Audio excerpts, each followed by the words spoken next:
Një ngjarje e rëndë ka ndodhur mbrëm në fshatin Shajnën të Dragashit. Atje një vajzë 13 vjeçare ka humbur jetën tragjikisht si pasojë e shpërthimit të një bombole gazi brenda shtëpisë së saj. Kemi drejt për drejt zëdhënësin e policisë në Prizren, zotriun Shaqir Bytyqi. Zotri Bytyqi, mirë se ardhët. Shëndetje. Atëherë jemi këtu për të folur për këtë ngjarje të rëndë, cilat janë informacionet që vijnë nga atje.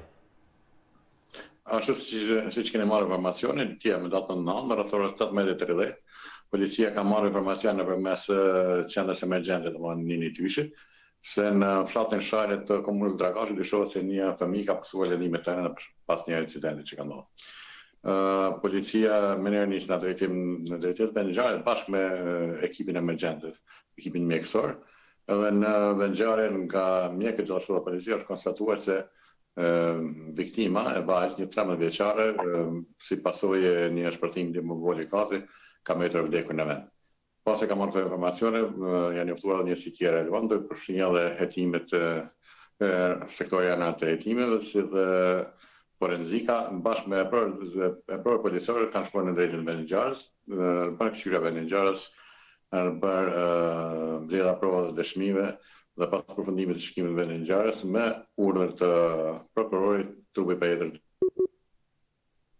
Në ndërprerje këtë lidhje besoj që do ta kemi sepse ishte shumë e rëndësishme për të kuptuar, është fakt e rëndësishme me kë ka qenë vajza. Po, zotri Bytyqi, jemi pra bashk dhe ajo që po na intereson natyrisht në radhë të parë, na vjen shumë keq për këtë humbje dhe tragjedi. 13 vjeçaria me kën ka qenë në shtëpinë atë moment.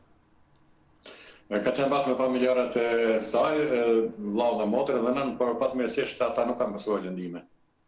E si ka ndodhur ngjarja, domethënë se në bazë të atyre që i keni pa ato hetime që janë bërë deri më tash? Po, në bazë të shkimit të ngjarjes shihet se ka shpërthyer aksidentalisht, ka shpërthyer bombola gazi e cila ka qenë në dhomën e tij. A ka qenë vajza afër? Po, në bazë të ngjarjes asaj që shihet, duket se ka qenë afër edhe për ka pësuar domethënë kjo, edhe pse kanë qenë të tjerë familjarë në atë dhomë, ata nuk kanë pësuar. S'kan pësuar asnjë lëndim familjarët e tjerë? Asnjë lëndim. Çfarë kanë deklaruar familjarët? Po, ajo si që i domethënë ka qenë një ngjarje aksidentale, kur aksidentalisht ka shpërthyer bombola plinëse. Po. Në fakt, ndoshta duhet diskutohet i nderuar edhe për këtë pjesën se sa janë të rrezikshme që këto bombolat gazi të mbahen në dhoma ku ka edhe fëmijë afër. Natyrisht që kjo është aksidentale, por që mos kemi raste sepse nuk ka raportime vazhdimisht.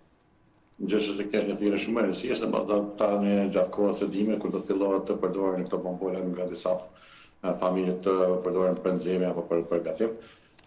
Duhet të di se janë shumë të rrezikshme, duhet të kenë kujdes edhe për fillimin të gjitha rregullat se si duhet përdoren dhe si janë kushtet e sigurisë për këto. Po.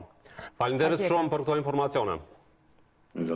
Pra ishim në lidhje të drejt për drejt me zotriun Shaqir Bytyqi, zëdhënës i policisë në Prizren, i cili tregoi për rastin se vajza në momentin kur ka shpërthyer pra bombola, kanë qenë edhe familjarët e tjerë, të cilët nuk kanë marrë lëndime, por që fatkeqësisht vajza ka humbur jetën për shkak të pas lëndimeve serioze që ka marrë, dhe natyrisht edhe familjarët e kanë deklaruar se gjithçka ka qenë aksidentale, na vjen shumë keq.